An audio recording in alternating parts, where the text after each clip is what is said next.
우리는 한 해를 이제 마무리하고 새로운 한 해를 기다리는 시점에 있습니다. 근데 참 신기한 것은 우리가 2024년이 있고 2025년이 있는데 이미 우리는 2025년으로 들어갔다는 얘기예요.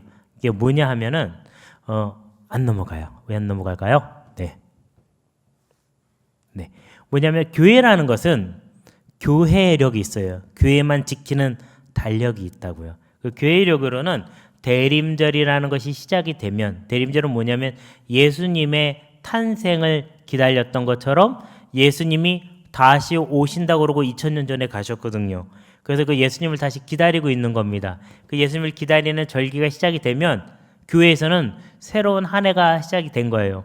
올해는 언제 시작이 됐냐면 12월 1일 날 시작이 됐어요. 그러니까 이미 우리는 2025년으로 들어가 있는 것입니다. 근데 사람들이 의미하는 거에 따라서, 의미를 부여하는 거에 따라서 시간이 달라지는데 달력이라는 것이 있죠. 달력은 뭐죠? 월 단위로 기록이 되어 있는 것입니다. 그래서 달력이라고 이렇게 불러요. 근데 연 단위로 다 적어 놓으면요, 365일을 다 한 장에 적어 놓으면 그거는 연력이라고 이렇게 부릅니다. 그러면은 하루하루 넘기는 것도 있죠. 그건 뭐라고 부르냐? 날일자를 써서 일력이라고 이렇게 불러요. 그러니까 달력만 있는 게 아니고 연력도 있지만 일력도 있다라는 거예요. 교회에서 지키는 교회력이라는 시간도 있고 우리가 일상적으로 지키는 12월 31일에서 1월 1일로 넘어가는 새해라는 시간도 있지만 우리나라에는 뭐가 있냐면요, 이렇게 해서 설날이 있어요. 새해를 분명히 시작했는데 한참 지나가지고 또 설날이 또 지나가면서 새해를 또 맞이했다고 얘기를 하거든요. 그러니까 새로 시작하는 날은 사람들이 정해놓은 날도 있지만 내가 오늘부터 새롭게 시작하겠다고 생각하면 새로운 날이 되는 겁니다. 그래서 이런 말도 우리가 많이 쓰잖아요. 두 사람 뭐 하는 것 같아요? 5글자로 이 상황을 표현하면 6글자구나, 미안. 오늘부터 1일. 오늘부터 1일이에요. 달력에 나와 있지 않아요. 다른 사람들은 몰라요. 자기들끼리만 아는 겁니다. 반지 받고 좋다고 셀프 이렇게 카드를 찍으면, 이렇게 사진을 찍으면 그러면은 이게 1일이 되는 거예요. 무슨 의미냐면 내가 새로운 날을 시작하겠다고 생각하면 새로운 날이 시작이 된다는 겁니다. 남들이 의미를 부여해 주는 거 기다리지 말고 올해는 망했어, 31일 지날 때까지 기다릴 이유가 하나도 없어요. 내가 오늘부터 새로운 날이라고 하면 새로운 날이 되기 시작하는 것입니다. 자, 하나님과의 만남을 기다리는 이런 성경이 있는데 이 성경 오늘 보는데 이 말라기라는 성경을 보게 되거든요. 말라기는 무슨 뜻이냐면 나의 사자라는 뜻이에요. 사람의 이름의 뜻이 나의 사자라는 뜻입니다. 최근에 나온 어떤 거 보니까는 자기 이름을 설명하더라고요. 내 이름 뜻은 뭐뭐야 이러면서 설명을 하더라고요. 근데 어떤 애는 한자가 뭔지 몰라가지고 난 내 이름 설명 못해 이렇게 얘기해. 말라기라는 사람을 만나면 당신 이름 뜻이 뭡니까? 그러면 하나님의 사자입니다. 그렇게 얘기했을 거예요. 근데 학자들은 이 하나님의 사자라는 말라기라는 이름의 뜻이 사람의 고유 명사일 수도 있지만 이 이름의 뜻이 그냥 직분을 나타내는 말이었을 수도 있다. 하나님의 사자를 표현하는 말라기라고 표현할 수도 있다. 가령 여기에 최말라기, 이말라기, 김말라기, 박말라기 이렇게 될 수도 있다는 거예요. 그러니까 하나님이 보내신 사자를 뜻하는 의미로 그렇게, 사자라는 건 뭐냐면요, 메신저예요. 대신 무언가를 하는 사람이에요. 전해주는 사람을 사자라고 이렇게 부르고 있다라는 것입니다. 그래서 구약의 마지막 선지자를 통해서 전하시는 말씀이라고 우리가 해석할 수 있지만 다른 뜻으로 하면 하나님이 지금 2024년에서 2025년으로 넘어가는 시점에 놓여져 있는 나를 말라기로 부르셔서 맡겨주시려고 하는 메시지가 뭐냐, 이런 입장으로 이 말라기서를 해석할 수 있다라는 뜻입니다. 자, 오늘 말씀으로 함께 은혜를 나누겠는데요. 첫째, 같이 한번 읽어볼까요? 시작. 우리는 말로 하나님을 괴롭게 할 수 있다. 혹시 주제문을 들으면서 의문이 들었다면 오늘 성경 본문을 A, B, C 세 부분으로 나눌 수 있는데요. 그 부분 중에서 A 부분을 한번 같이 읽어보도록 하겠습니다. 시작. 너희가 말로 여호와를 괴롭게 하고도 이르기를 우리가 어떻게 여호와를 괴롭혀 드렸나이까 하는도다. 우리는 여호와 하나님을 공격할 수는 없지만 말로 괴롭게 해 드릴 수가 있습니다. 여러분 다 해봤죠, 집에서. 엄마 아빠를 공격할 수는 없지만 말로 괴롭게 해 드릴 수 있잖아요. 그렇죠? 한마디씩 툭툭 던짐으로써 공격할 수 있잖아요. 굉장히 화를 내시잖아요. 공격이 먹혔다는 소리예요. 근데 하나님께도 그렇게 할 수가 있다라는 것이에요. 그런데 이 말이라는 것은 굉장히 쉬운데요.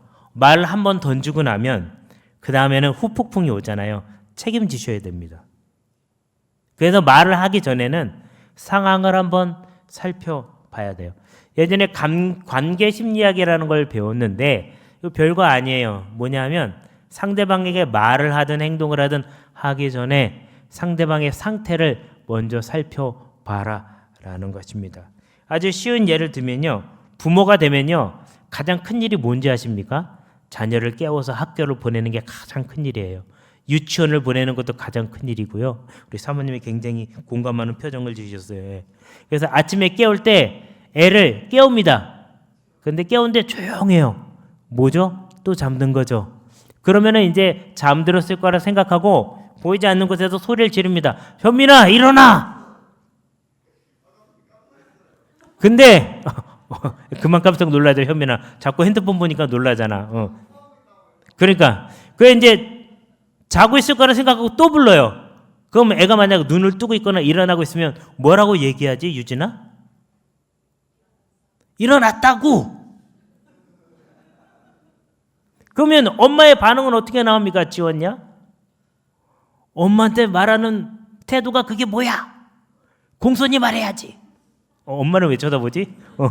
아니, 사모님이 그랬다는 게 아니고 일반적인 반응을 얘기하는. 그러면서 갑자기 아침부터 험악한 분위기가 된다고요. 그러니까 한번 깨웠어요. 그 다음에 깨우려고 할 때는 가서 보는 거예요. 얘가 일어났나 안 일어났나, 눈을 떴나 안 떴나. 그리고 눈을 떴으면 더 부를 필요 없는 거죠. 그렇죠? 잠들고 있으면 그때 깨워도 늦지 않는 거예요. 그러니까 상태를 살피고 관계의 상태를 살피고 말하는 거예요. 하나님께도 무슨 말을 하려거든 하나님이 나를 어떻게 해 주셨는지를 살펴보고 말하라는 거예요. 엄마 아빠한테 원망하고 싶거든 엄마 아빠가 나한테 뭘 어떻게 해 주셨는지 살펴보고 하라는 거예요. 네. 쉽죠?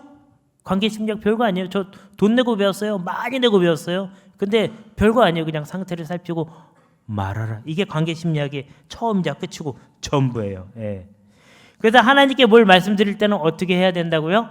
네. 사람에게 말할 때도 마찬가지고 살펴보고 기도하고 그 다음에 말을 하자라는 것입니다. 그래서 하나님과 우리의 관계의 상태가 뭔지를 잘 봐야 된다라는 것입니다. 그러면 이스라엘 백성들이 하나님께 말로 상처를 준 게 뭔가 그거 한번 오늘 구체적으로 좀 살펴보면은 이런 겁니다. 둘째, 같이 읽어볼까요? 현민아 이거 읽어볼까? 시작. 여호와 하나님의 공의에 대해서 의심하는 말을 할 수 있다. 여기 보면은 여호와 하나님의 공의라고 나와 있죠. 공의를 의심하는 말을 했다는 거예요. 공의를 의심하는 말이 어떤 거냐? 여기 성경에 이렇게 나와 있더라고요. 같이 읽어볼까요? 시작. 이는 너희가 말하기를 모든 악을 행하는 자는 여호와의 눈에 좋게 보이며 그에게 기쁨이 된다 하며. 우리가 평소에 하는 말로 한번 바꿔볼까요? 이게 어떤 말인지? 이런 말이에요. 같이 읽어볼까요? 시작. 왜 저런 사람이 잘 되는 거야? 내가 생각할 때 저 사람은 나쁜 사람인데 왜 잘 될까요? 이런 말을 해요. 이게 하나님의 공의를 의심하는 말이라는 거예요. 또 이런 말도 할 수가 있습니다. 같이 읽어볼까요? 시작. 하나님은 왜 나를 안 도와주시지?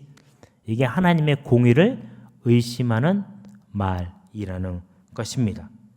근데 이런 경우는 보통 이제 나를 칭찬하는 것 같으니까 좀 하기가 그렇잖아요. 근데 이런 말을 하지 않고 다른 말을 하는 경우가 있어요. 어떤 말이냐면 이런 겁니다. 같이 읽어볼까요? 땡땡땡 대신에 아무개라고 한번 해볼까요? 아무개 시작. 나는 몰라도 아무개는 도와줘야 하는 거 아니야?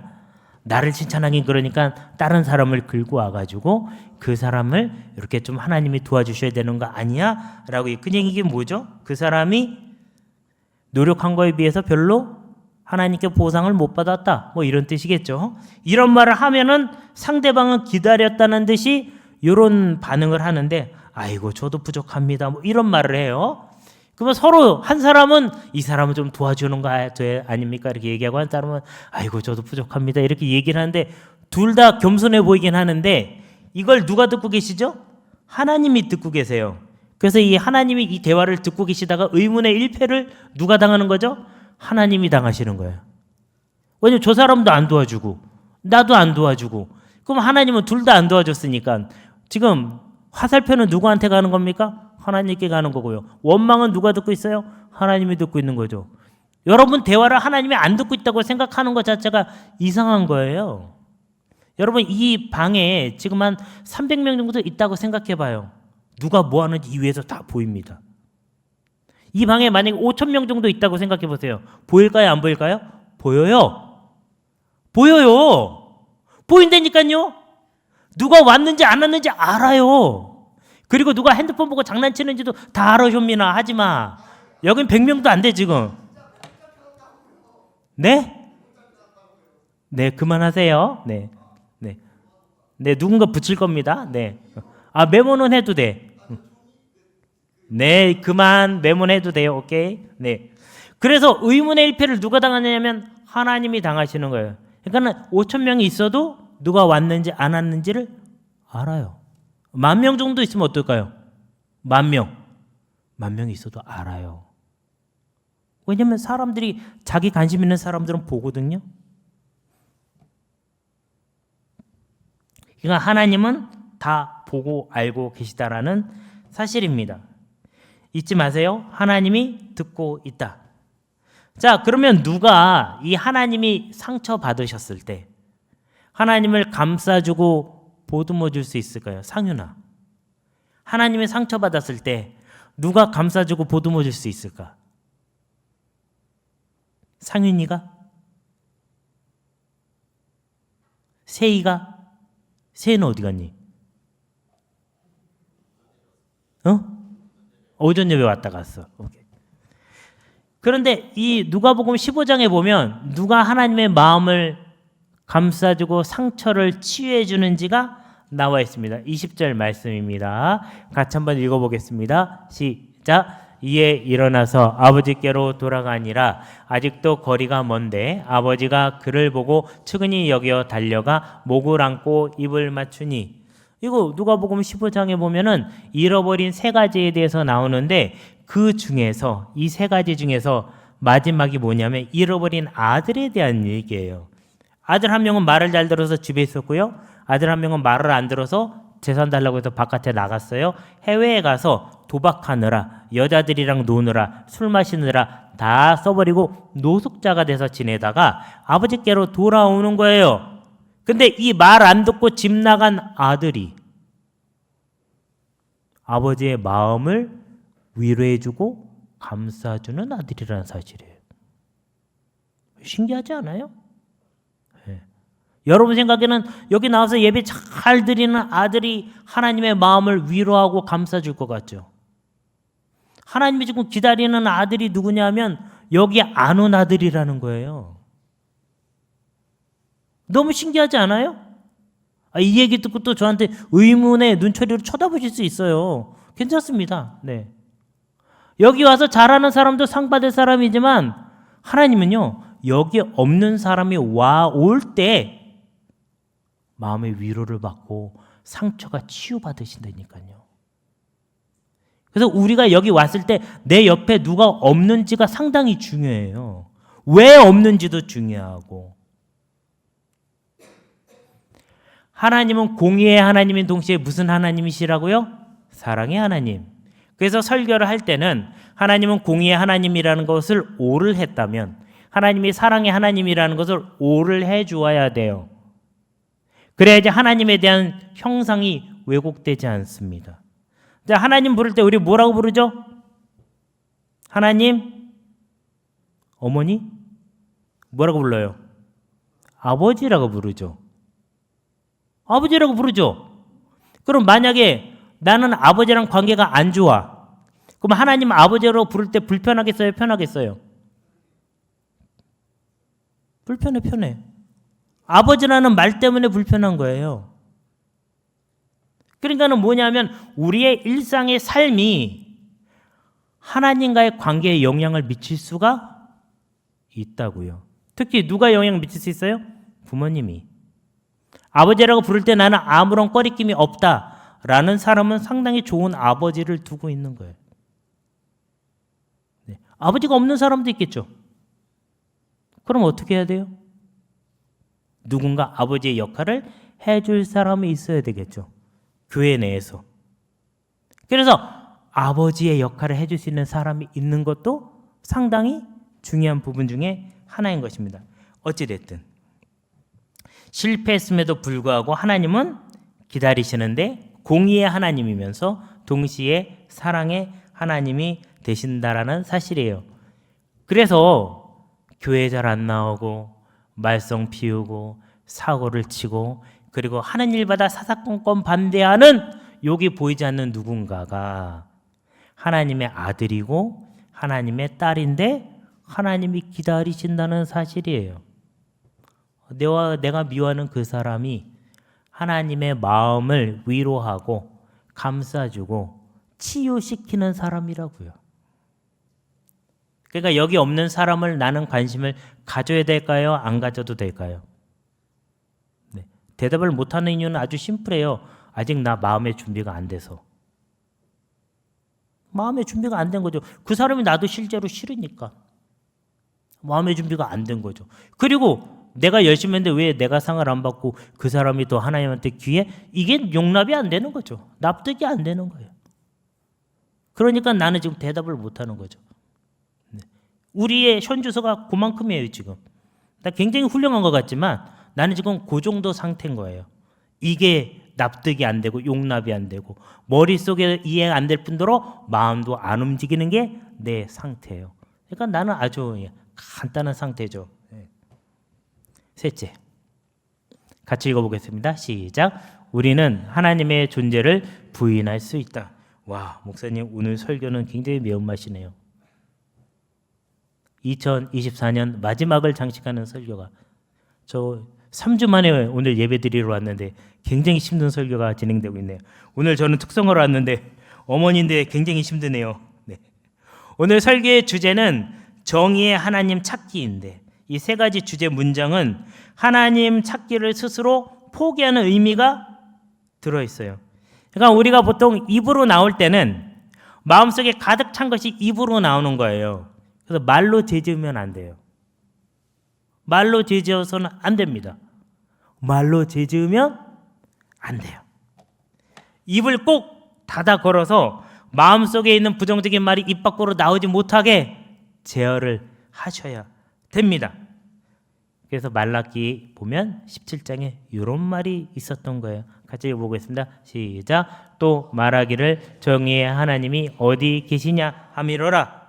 여기서 정의라고 번역된 히브리어 원어는요 미슈파트라고 이렇게 나와 있는데 이 미슈파트가 무슨 뜻이냐면요 심판이란 뜻이에요. 심판.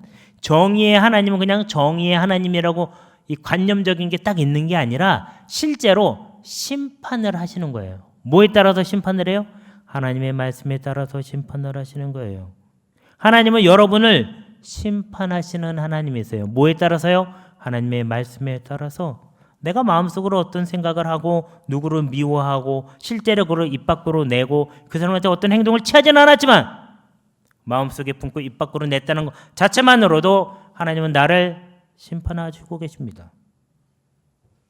그래서 이 정의의 하나님이 어디 계시냐라는 이 이야기는 하나님이 왜 심판을 안 하시냐? 하나님은 심판을 안 하고 계신다. 저 사람이 나쁜 짓을 해도 심판을 안 하시고, 저 사람이 좋은 일을 해도 상을 안 주시고, 내가 나쁜 일을 했는데 아직까지 아무 일도 없다. 그러니까 하나님은 계신다, 안 계신다? 안 계신다 라고 하나님을 상처 주고 있는 거예요. 그러니까 마음대로 살아도 된다는 뜻으로 해석이 가능해지죠. 그래서 하나님께서는 사자를 보내신 이유가, 나의 사자 말라기를 보낸 이유가 하나님이 살아계신다라는 것을 알려주기 위해서 그런 거예요. 여러분이 누군가에게 전도를 하잖아요. 하나님이 살아계신다는 것을 알려주고 있는 거예요. 사람들은 전도를 대부분 다 싫어합니다. 좋아하는 사람이 없습니다. 어느 정도로 싫어하냐면요, 당신을 위해서 기도하겠습니다. 기도하지 말라고 그래요. 기도하지 말라고 그래요. 왜? 기도 때문에 혹시 기독교인이 될까 봐. 기도 때문에 예수님 믿게 될까 봐 무서워서 기도하지 말라고 그래요. 그러니까 그들도 하나님이 있다는 걸 인지하고 살아가는 것을 싫어하는 거예요. 그러니까 하나님이 살아계신다는 걸 전하는 걸 싫어해요. 여러분들 하나님이 살아계신 게 좋습니까? 싫습니까? 이게 뭐 절반은 대답 안 하고 절반은 대답하잖아요. 자, 여러분이 친구랑 누구를 막 욕했어. 근데 하나님이 세력에서 이렇게 쳐다보고 계셔. 좋아요? 싫어요? 싫죠. 교회에서 누구 미운 사람이 있어요. 그 사람 따돌리고 우리끼리만 놀았으면 좋겠어. 그래가지고 그런 마음을 갖고 딱 모여가지고 밥 먹는데 하나님이 그 식탁에 같이 앉아 계세요. 좋아요? 싫어요? 싫죠. 하나님이 살아계신다, 정의의 하나님이시다, 심판을 하신다, 이 내용을 전하는 거 사람들은 너무 싫은 거예요. 근데 중요한 사실은 싫은 것보다 더 나쁜 게 뭘까요? 영원히 죽는 거예요. 영원히 죽는 데는 어딜까요? 지옥이에요. 영원히 죽어서 사는 게다가 지옥이에요. 네. 근데 죽었는데 안 죽어. 끊임없는 고통을 당하는 것이에요. 거기가 지옥이에요. 하나님 나라는 끊임없이 예배하고 하나님과 기쁨을 누리지만 지옥은 끊임없이 고통을 당하고 죽었는데 안 죽고 계속 가는 거예요. 그 프랑스의 유명한 소설가 베르베르라는 사람이 있잖아요. 이 사람이 쓴 소설 중에 상당히 재밌는 소설인데 뭐냐면, 사람이 죽었어요. 삶을 살았는데 제대로 못 살았어. 그래서 그 사람에게 벌을 내립니다. 이미 죽은 사람은 사형 당했는데 어떻게 또 죽을 수가 있겠어요? 그래서 그 사람한테 생형을 내려요. 다시 살고 와라. 제대로. 무슨 의미냐? 하나님은 우리에게 우리의 삶이 하나님 보시기에 아름답게 살 수 있는 기회를 우리에게 끊임없이 주시는 겁니다.